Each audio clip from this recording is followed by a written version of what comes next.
Before the rule of Tiber Septim, all Tamriel was in chaos. The poet Pelagius called that period of continuous unrest days and nights of blood and venom. The kings were a petty lot of grasping tyrants who fought Tiber's attempts to bring order to the land. But they were as disorganized as they were dissolute, and the strong hand of Septim brought peace forcibly to Tamriel. The year was 2E 896. The following year, the emperor declared the beginning of a new era. Thus began the third era, Year Ot. For 38 years, the Emperor Tiber reigned supreme. It was a lawful, pious, and glorious age, when justice was known to one and all, from serf to sovereign.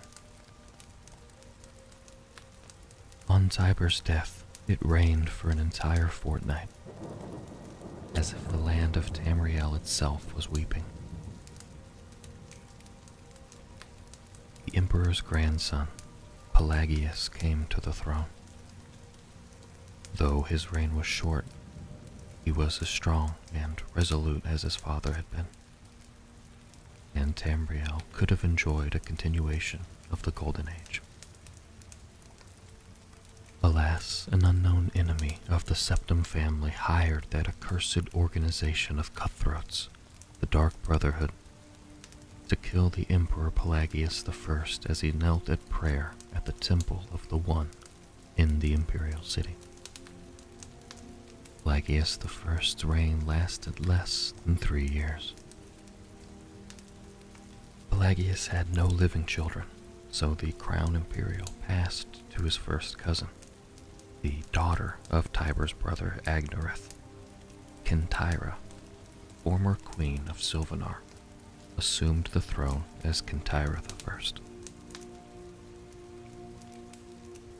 Her reign was blessed with prosperity and good harvests, and she herself was an avid patroness of art, music, and dance. Katariah's son was crowned after her death, the first emperor of Tamriel to use the imperial name Uriel. Uriel I was the great lawmaker of the Septim dynasty, and a promoter of independent organizations and guilds. Under his kind but firm hand, the Fighters Guild and the Mages Guild increased in prominence throughout Tamriel. His son and successor, Uriel II, reigned for 18 years. From the death of Uriel I in 3E64 to Pelagius II's ascension in 3E82. Tragically, the rule of Uriel II was cursed with blights, plagues, and insurrections. The tenderness he inherited from his father did not serve Tamriel well, and little justice was done. Pelagius II inherited not only the throne from his father, but the debt from the latter's poor financial and judicial management. Pelagius dismissed all of the elder council and allowed only those willing to pay great sums to resume their seats. He encouraged similar acts among his vassals, the kings of Tamriel, and by the end of his 17-year reign, Tamriel had returned to prosperity. His critics, however, have suggested that any advisor possessed of wisdom but not of gold had been summarily ousted by Pelagius. This may have led to some of the troubles his son Antiochus faced when he in turn became emperor. Antiochus was certainly one of the more flamboyant members of the usually austere Septim family. He had numerous mistresses and nearly as many wives, and was renowned for the grandeur of his dress and his high good humor. Unfortunately, his reign was rife with civil war, surpassing even that of his grandfather Uriel II. The War of the Isle in 3E 110, 12 years after Antiochus assumed the throne, nearly took the province of Somerset Isle away from Tamriel. The united alliance of the kings of Somerset and Antiochus only managed to defeat King Orcum of the island kingdom of Paiandania due to a freak storm. Legend credits the Sigic order of the Isle of Artaeum with the sorcery behind this tempest.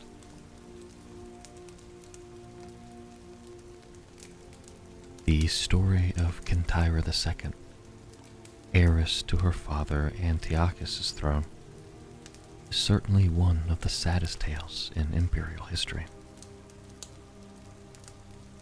Her first cousin Uriel, son of Queen Potema of Solitude, accused Katariah of being a bastard, alluding to the infamous decadence of the imperial city during her father's reign. When this accusation failed to stop her coronation, Uriel bought the support of several disgruntled kings of High Rock, Skyrim, and Morrowind, and with Queen Potema's assistance, he coordinated 3 attacks on the Septim Empire. The first attack occurred in the Iliac Bay region, which separates High Rock and Hammerfell. Katariah's entourage was massacred and the Empress taken captive. For 2 years, Katariah II languished in an imperial prison, believed to be somewhere in Glenpoint or Glenmorrel, before she was slain in her cell under mysterious circumstances. The second attack was on a series of imperial garrisons along the coastal Morrowind Islands. The Empress's consort, Conten Aranix, fell defending the forts.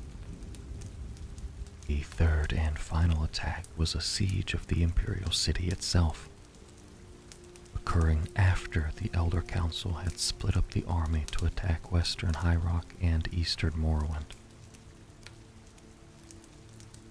The weakened government had little defense against Uriel's determined aggression, and capitulated after only a fortnight of resistance.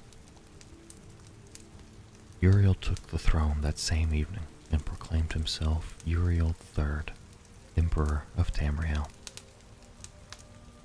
The year was 3E 121. Thus began the War of the Red Diamond.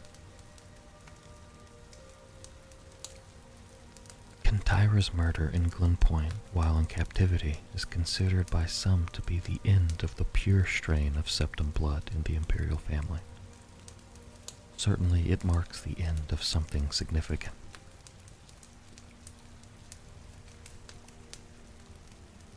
Uriel III not only proclaimed himself Emperor of Tamriel, but also Uriel VII III, taking the eminent surname as a title. In truth, his surname was Mantiarco, from his father's line. In time, Uriel III was deposed and his crimes reviled, but the tradition of taking the name Septim as a title for the Emperor of Tamriel did not die with him. For 6 years, the War of the Red Diamond, which takes its name from the Septim family's famous badge, tore the empire apart. The combatants were the 3 surviving children of Pelagius II and Potema, Zephorus, and Magnus, and their various offspring. Potema, of course, supported her son Uriel III, and had the combined support of all Skyrim and northern Morrowind. With the efforts of Sepphoris and Magnus, however, the province of High Rock turned coat. The provinces of Hammerfell, Somerset Isle, Valen Wood, Elsewhere, and Black Marsh were divided in their loyalty, but most kings supported Sepphoris and Magnus. In 3E 127, Uriel III was captured at the Battle of Ikadeg in Hammerfell. En route to his trial in the imperial city, a mob overtook his prisoner's carriage and burned him alive within it. His captor and uncle continued on to the imperial city, and by common acclaim was proclaimed Sepphoris I, Emperor of Tamriel. Sepphoris' reign was marked by nothing but war. By all accounts, he was a kind and intelligent man, but what Tamriel needed was a great warrior. And he, fortunately, was that. It took an additional 10 years of constant warfare for him to defeat his sister Potema, the so-called Wolf Queen of Solitude, who died in the siege of her city-state in the year 137. Sepphoris survived his sister by only 3 years. He never had time during the war's years to marry. So it was his brother, the fourth child of Pelagius II, who assumed the throne.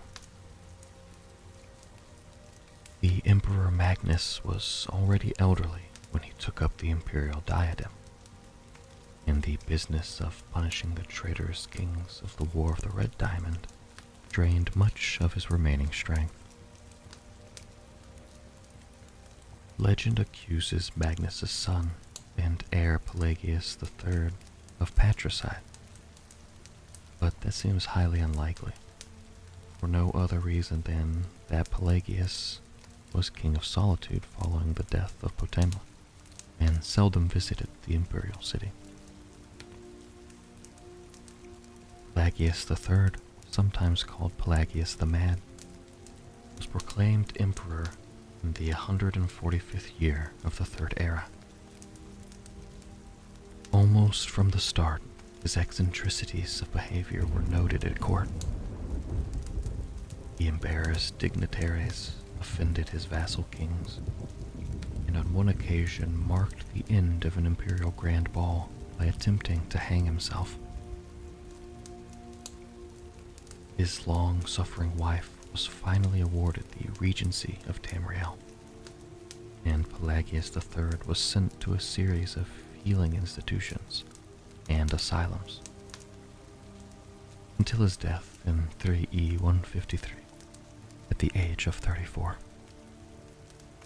The Empress Regent of Tamriel was proclaimed Empress Katariah I upon the death of her husband. Some who do not mark the end of the Septim bloodline with the death of Katariah II consider the ascendancy of this dark elf woman the true mark of its decline. Her defenders, on the other hand, assert that though Katariah was not descended from Tiber, the son she had with Pelagius was, so the imperial chain did continue. Despite racist assertions to the contrary, Katariah's 46-year reign was one of the most celebrated in Tamriel's history. Uncomfortable in the imperial city, Katariah traveled extensively throughout the empire, such as no emperor ever had since Tiber's day. She repaired much of the damage that previous emperors' broken alliances and bungled diplomacy created. The people of Tamriel came to love their empress far more than the nobility did. Katariah's death in a minor skirmish in Black Marsh is a favorite subject of conspiracy-minded historians. The sage Montalius's discovery, for instance, of a disenfranchised branch of the Septim family, and their involvement with the skirmish was a revelation indeed. When Cassander assumed the throne upon the death of his mother, he was already middle-aged. Only half-elven, he aged like a Breton. In fact, he had left the rule of Wayrest to his half-brother Uriel due to poor health. Nevertheless, as the only true blood relation of Pelagius, and thus Tiber, he was pressed into accepting the throne. To no one's surprise, the Emperor Cassander's reign did not last long. In 2 years, he joined his predecessors in eternal slumber. Uriel VII, Cassander's half-brother, and the child of Katariah I, and her imperial consort, Uriel VII, after the death of Pelagius III, left the kingdom of Wayrest to reign as Uriel IV. Legally, Uriel IV was a septim. Cassander had adopted him into the royal family when he had become king of Wayrest. Nevertheless, to the council and the people of Tamriel, he was a bastard child of Katariah. Uriel did not possess the dynamism of his mother, and his long 43-year reign was a hotbed of sedition. It will be recalled that Uriel IV was not a septim by birth. His mother, though she reigned as empress for many years, was a dark elf married to a true septim emperor, Pelagius III. Uriel's father was actually Katariah I's consort after Pelagius' death, a Breton nobleman named Uriel VII. Before taking the throne of Empire, Cassander I had ruled the kingdom of Wayrest, but poor health had forced him to retire.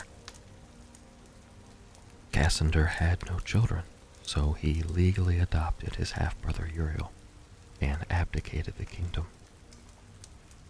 7 years later, Cassander inherited the empire at the death of his mother. 3 years after that, Uriel once again found himself the recipient of Cassander's inheritance.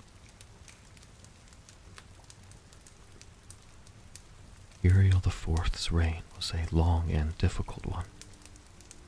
Despite being a legally adopted member of the Septim family, despite the Lariat family's high position indeed, they were distant cousins of the Septims. Few of the Elder Council could be persuaded to accept him fully as a blood descendant of Tiber. The council had assumed much responsibility during Katariah I's long reign and Cassander I's short one, and a strong-willed alien monarch like Uriel IV found it impossible to command their unswerving fealty. Time and again the council and emperor were at odds, and time and again the council won the battles. Since the days of Pelagius II, the Elder Council had consisted of the wealthiest men and women in the empire, and the power they wielded was conclusive. The council's last victory over Uriel IV was posthumous. Andorak, Uriel IV's son, was disinherited by vote of council, and a cousin more closely related to the original septim line was proclaimed Sepphoris II in 3E 247. For the first 9 years of Sepphoris II's reign, those loyal to Andorak battled the imperial forces. In an act that the sage Arantine called Tiber Septim's heart beating no more, the council granted Andorak the High Rock Kingdom of Shornhelm to end the war.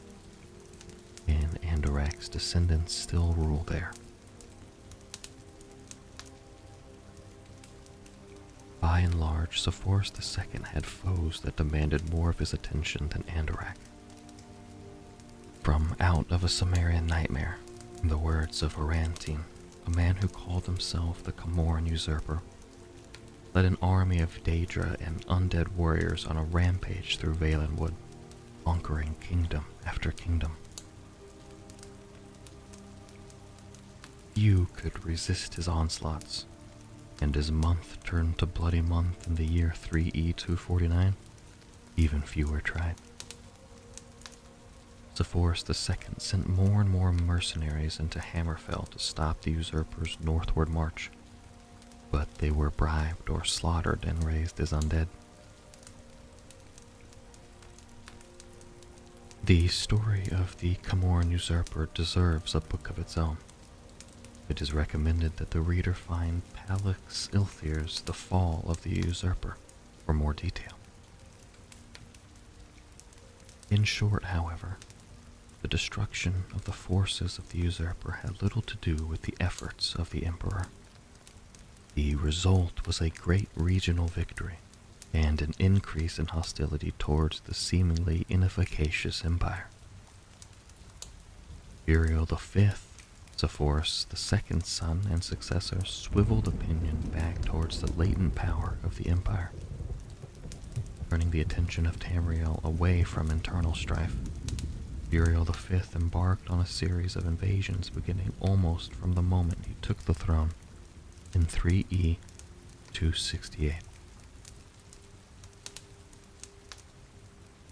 Uriel V conquered Roscrea in 271, Athnaque in 276, Ineslia in 279, and Ezroneat in 284.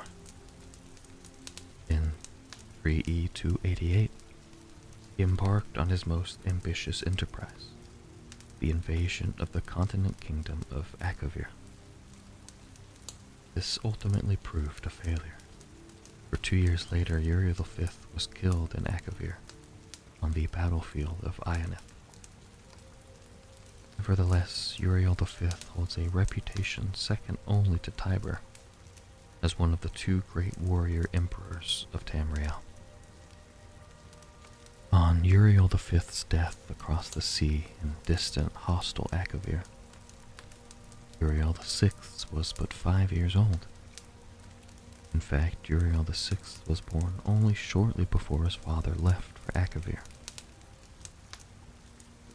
Uriel V's only other progeny, by a morganatic alliance, were the twins Morihatha and Eloisa, who had been born a month after Uriel V left. Uriel VI was crowned in the 290th year of the Third Era.